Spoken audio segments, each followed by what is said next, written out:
The fanciest places I stayed at in Portugal on a 2-week trip. Hey, I'm Deepa and I'm the social media director at Lonely Planet, and mentally I am here, and here. Okay, actually I'm freezing in the dead of winter in New York City where I live. But last year Tivoli, a hotel and resort brand founded in Portugal, invited Lonely Planet to see a few of their spots. And I think we could all use some summer travel inspo, right? In Lisbon, I checked into Tivoli Avenida Liberdade Lisboa, which opened in 1933 and is just classic, timeless luxury.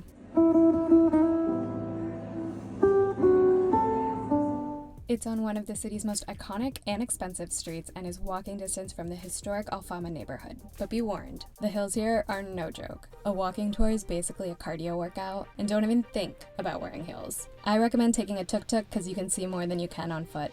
After a train ride up north to Porto and a road trip back down to Lisbon with a couple of stops along the way,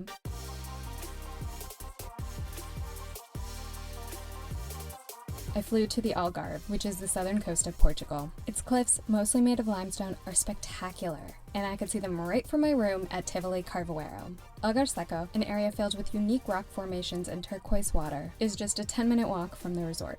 Benagil Cave, arguably the most popular tourist attraction in the Algarve, is also a short drive from here, but it gets so crowded. I went first thing in the morning and kayaked from a nearby beach. Being so close to the ocean, the Algarve's cuisine is super seafood heavy. Tivoli's chefs took us to a local market and showed us how to find the freshest catch. The three things to understand if it's fresh or not, it's first one, the ice should be like this. Then when you touch, it should be firm.